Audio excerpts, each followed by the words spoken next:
There's a jet, a fighter jet flying around.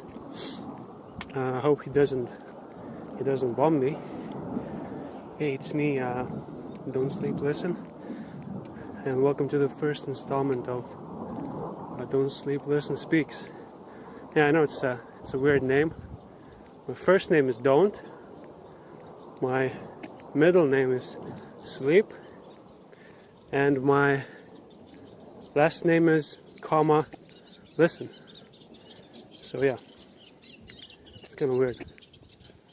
I'm walking on this mountain here in Costa in Greece, taking this mountain road. It's hotter than I expected, so it would have been nice to get a hat to protect my head from deadly sun rays.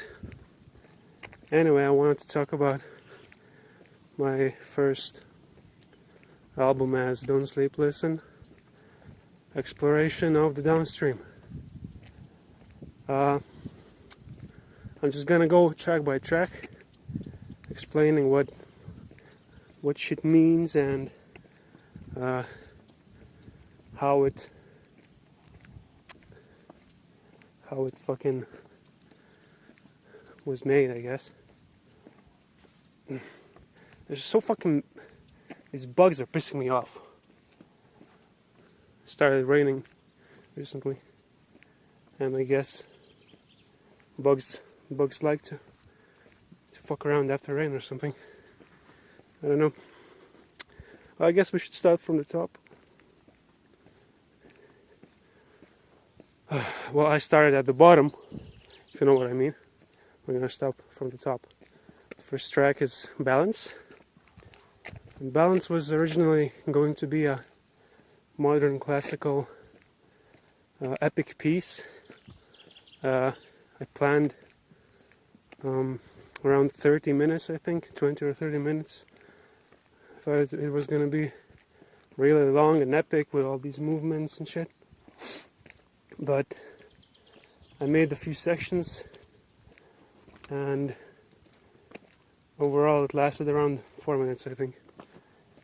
And a bit later, when I was recording the album, making content for this album, which was originally going to be untitled, but then I realized if I would untitle my album, it would kind of be a bit pretentious.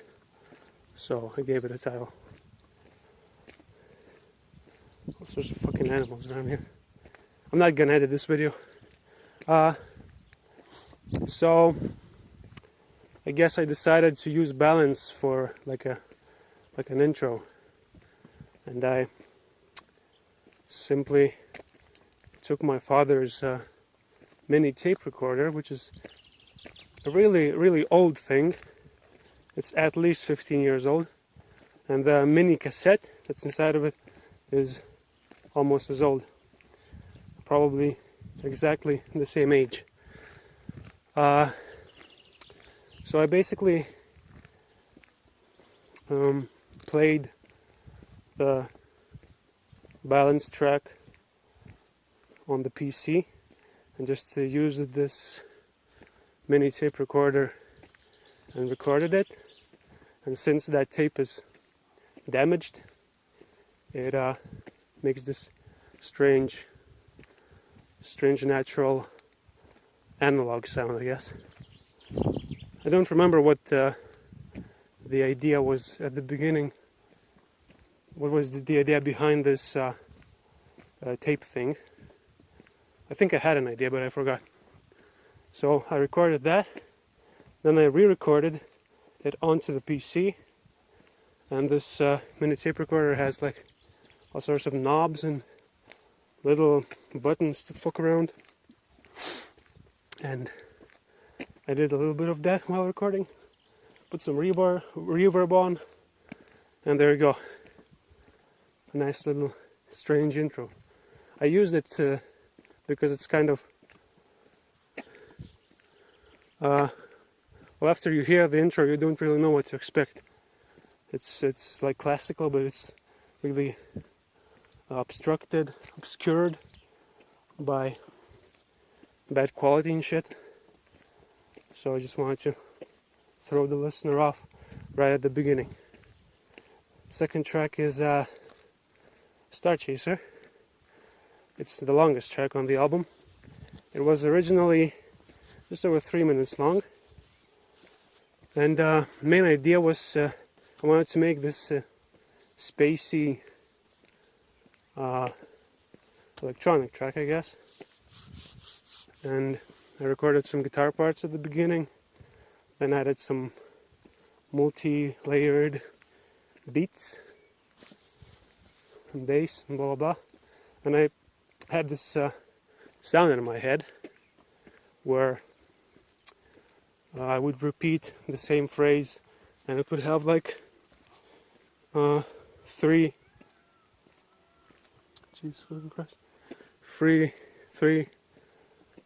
like vowels, I guess, like da da da. And I thought I need to make up a word of some sort. And I thought, okay, so spacey.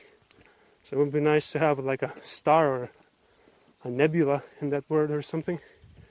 And then Chaser just came to me. I was like, Star Chaser. I thought, okay, that's perfect.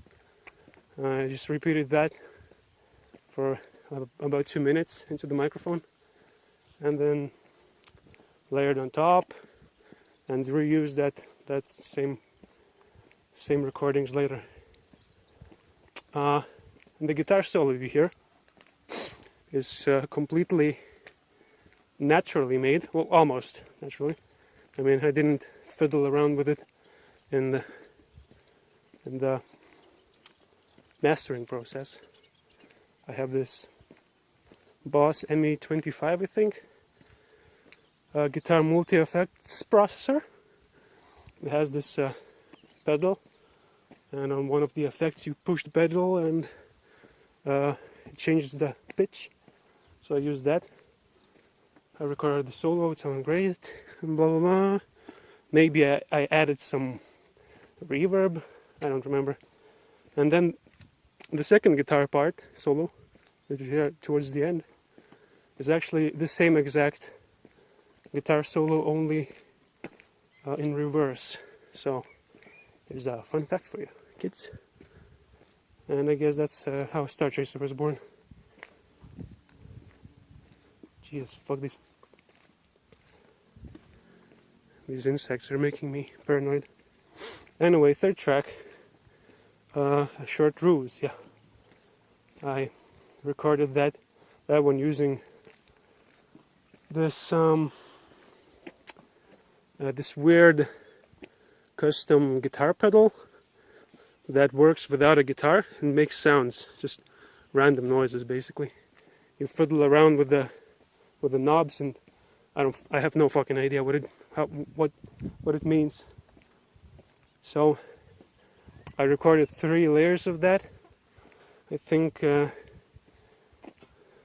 total duration was about 4 or 5 minutes, and it just sat there for a while, and I decided to put in a part of it into the album because I felt like Star Chaser was a bit it wasn't that extreme. It was kind of repetitive, and maybe you could chill out to that a little bit. So I thought I'd give you a little bit of a jump scare that this is not going to be an easy listen for you, this album. So I put it in. The sounds were a lot more sharp, so I added some reverb, some other effects to soften the noise, so that it wouldn't give you a heart attack when it came on.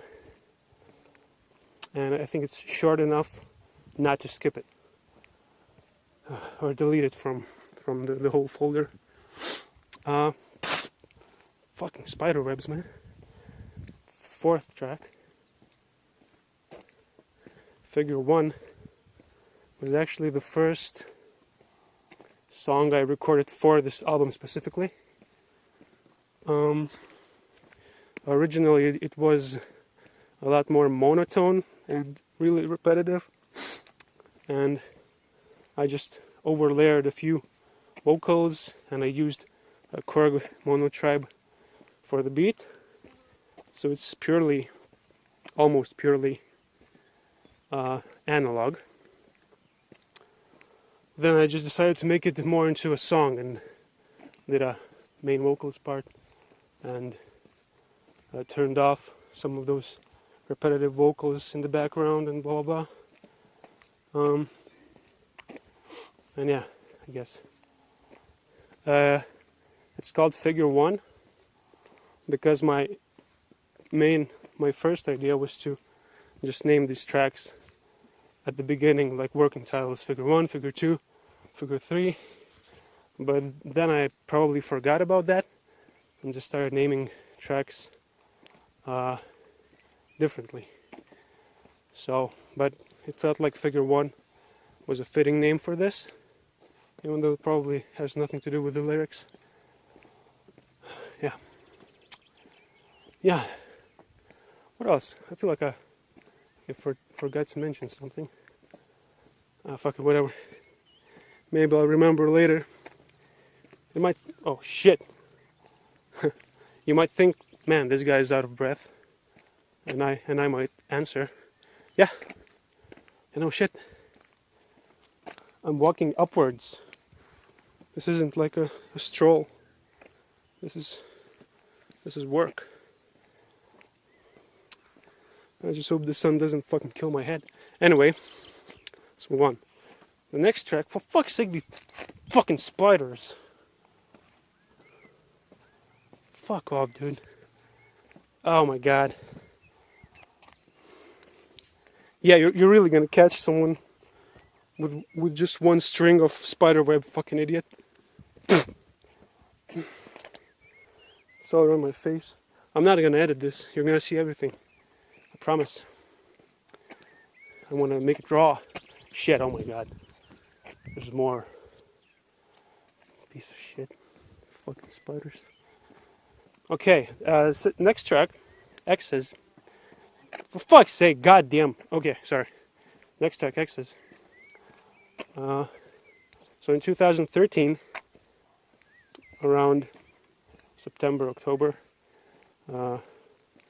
my then girlfriend broke up with me, and that really hit me hard in the soul, in the heart. I was really fucked up, and I was doing all sorts of stuff just to take my mind off of the breakup.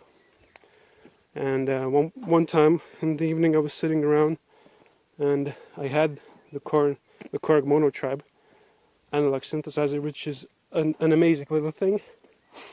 And I actually never did anything serious with it before, so I thought, okay, fuck it, I have to use this negative. For fuck's sake, god damn these stupid fucking spiders! I'm gonna fucking kill. Okay, this is. You know what? Fuck that. This is fucking bullshit, man. Jesus Christ. I'm pretty sure there's like a huge fucking tarantula on me right now. God damn. I just wanted to take a walk and talk about my album, man. Fuck you. So, yeah, I was fucked up, and I thought, why not turn this negative energy into something good, you know, into something like raw and fucking amazing, you know? So I really gotta watch out for those fucking spider webs. So I took the monotribe, plugged it into my guitar processor and my Vox amp. I used some effects on those and just fucking made mad, noisy, extreme hardcore techno music for the whole evening. It was amazing. I felt much better after that. And I did that for a few days. And one time I decided to make like a multi-layered track.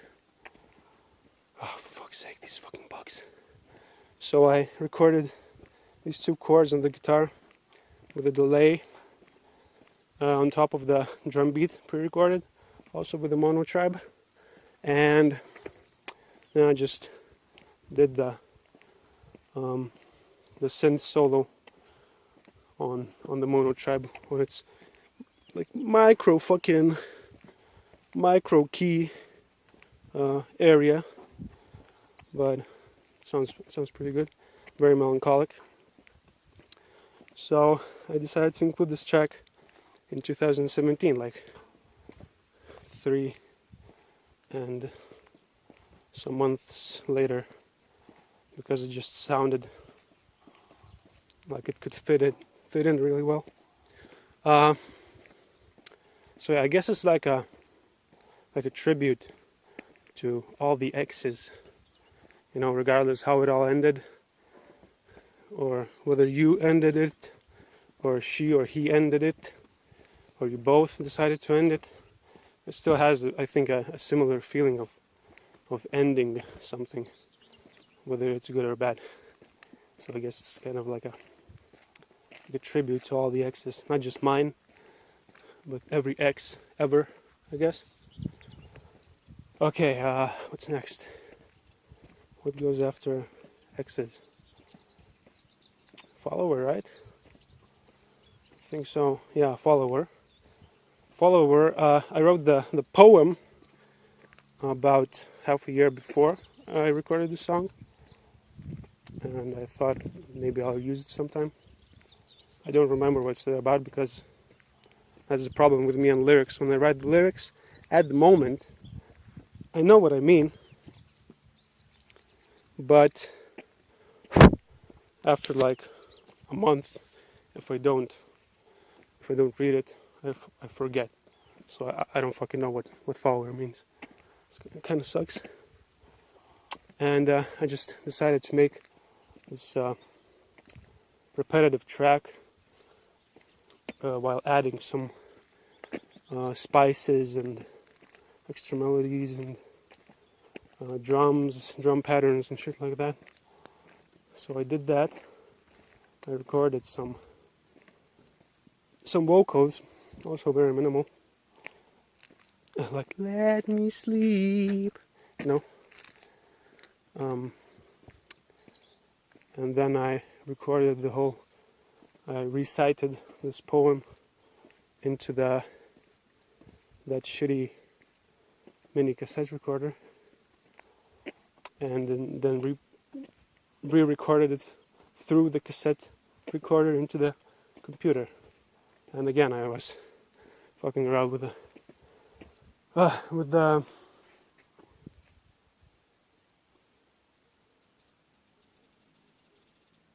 second.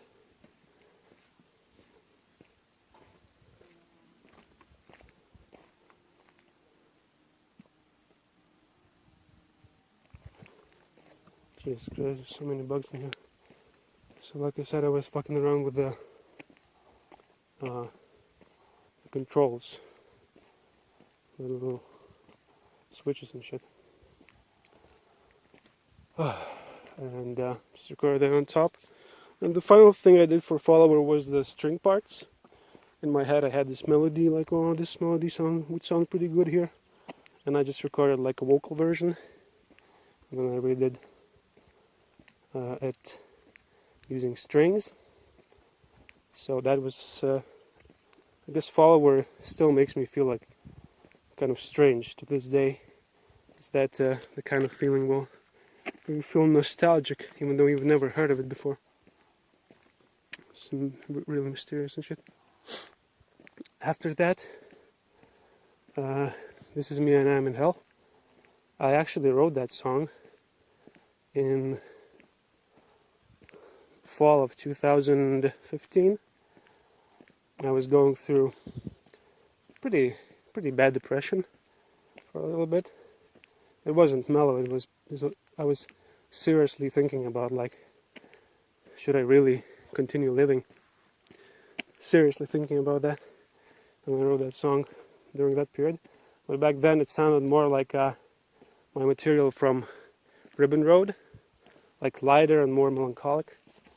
I've decided to use that and redo it with simple power chords, distorted guitar, and just more of a more of a rock feel. I did that. My original idea was to make it like into more of a, my God, so many bees in here. Walking back. My initial idea was to make it like almost like an interlude, really short, like 2 minutes or so. But it turned out to be a lot longer, and I didn't want to cut it for some reason. I just left the whole track in there. And you can also hear like a really strange guitar solo at the end. I recorded that again on the PC, and then re-recorded that on that mini tape recorder, and then again played it back through the mini recorder to the PC, and fucked around with those knobs and shit. So yeah, that's pretty experimental, I'd say. And the reason why it's blurred in reverb so much is because I kind of wanted to make it feel like it was some band practice somewhere further away, like not you're not really listening directly to it. It's somewhere further away.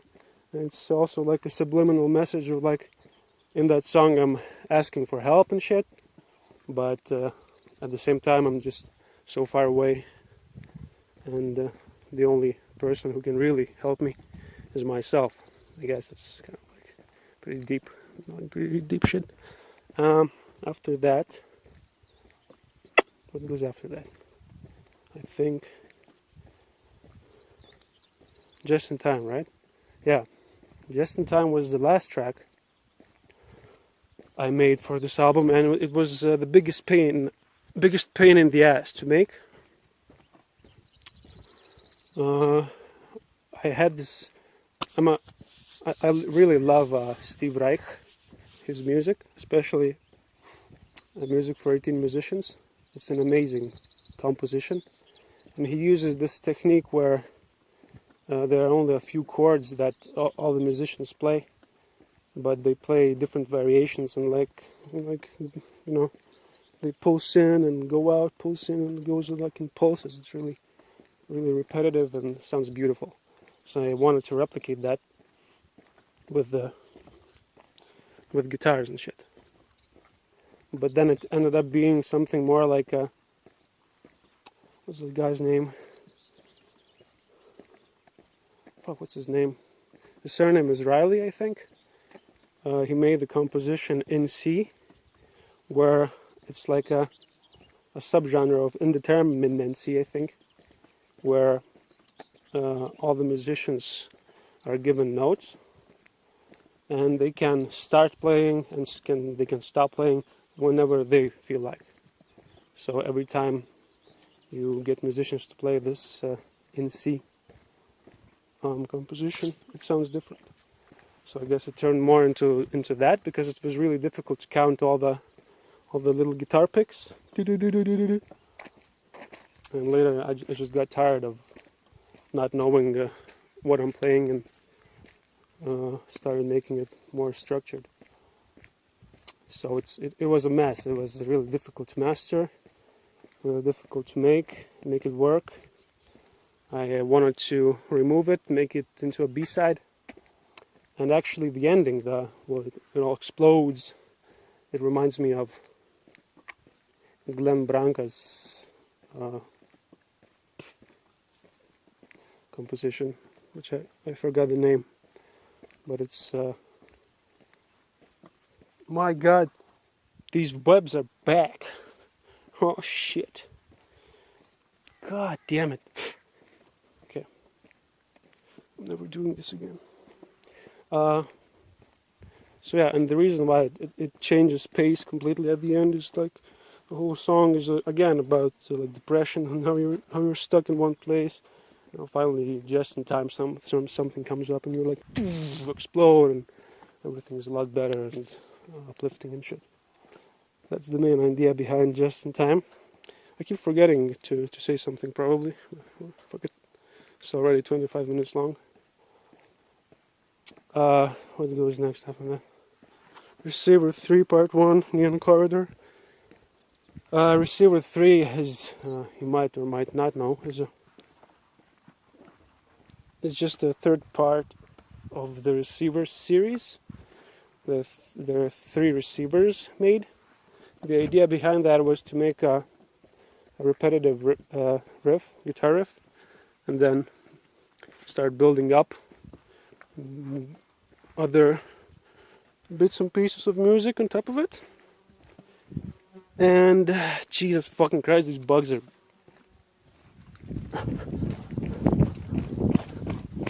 bugging me.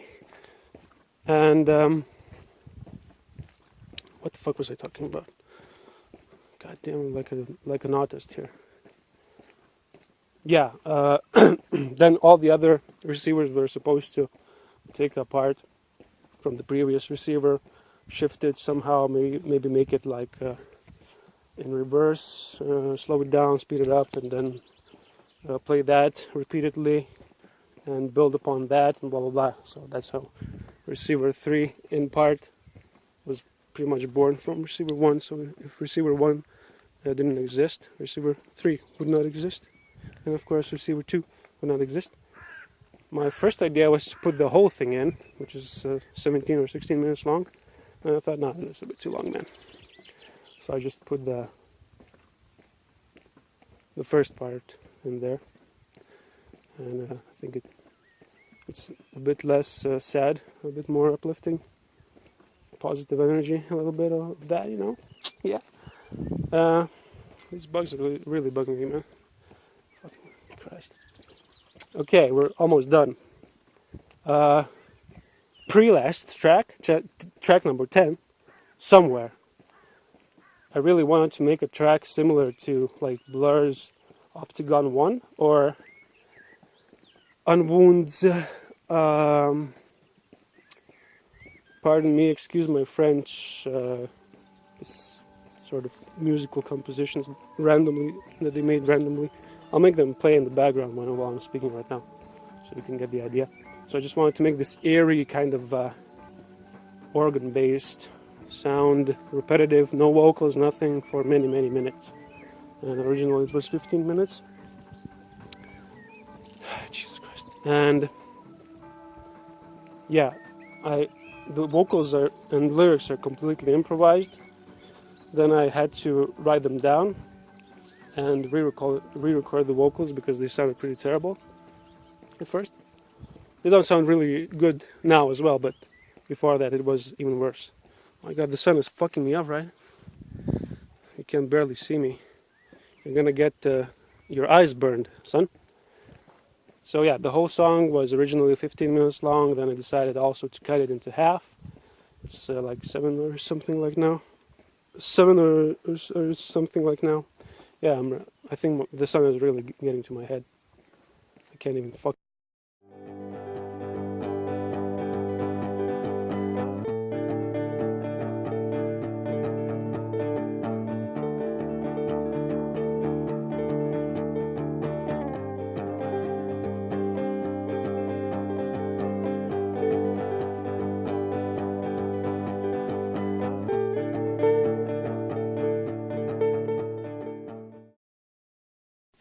I think the camera turned off. I wonder how much it. Oh fuck! Now I have to edit. Ah shit. Ah fuck you, stupid piece of shit phone. God. Okay. Like I said, perfect ending. Album is kind of a big mystic journey for me as well, because I don't remember the lyrics. A lot of the lyrics, or why I did certain things in a certain way. And I guess that's it. So if you want to go ahead and re-listen to that album after you know some extra details about it, have a different experience, go ahead, please listen to it again. And after you do that, listen to it again. And if you know, like a record company guy, tell him, hey. If you know, like a record company guy, tell him, hey, dude, this guy, he makes some good shit, man. You know, you gotta You gotta get him a contract deal. You gotta get him some good deals, man. Okay. And you give him those deals, he's gonna do crazy, amazing shit with it because he has lots of shit in his mind, in his brain, lots of ideas. He's not gonna let you down. One thing he's gonna let down is the commercial part, because it's not gonna be a pop commercial record, so people are not gonna buy it. Only music snobs and elitists, music elitists, are gonna buy it and say like, yeah, this is very good. So just in case you know somebody in the record industry, not too mainstream, tell him, this Don't Sleep guy, he sleeps, but he tells other people not to sleep. What a selfish piece of shit. Anyway, this has been me, Don't Sleep, Listen. Should I just say my name? This has been me, Don't. And it's been the first installment of Don't Sleep, Listen Speaks. Thank you for joining me. I hope I didn't fuck up the mic with my hand. If I did, I'm gonna kill myself. So, Don't Sleep, Listen Speaks. Episode 1, Season 1. Spiders are gonna suck the blood out of me with all this web. I'm probably not gonna return home. I won't be able to upload this. So yeah, unedited, completely raw. Unless the camera stops working, I'll just put those two together so that you wouldn't have to watch like two fucking parts of this shit. So thank you for listening or watching. If you watched and you're an idiot, you could have just listened. I'm just kidding. So thanks again. If you want, I can talk about that Nothing Has a Clear End EP, or my future shit when I take a walk, and at the same time there has to be no people around or I get embarrassed. So thanks again for listening. It's been me, Don't. It's been nice to see you here.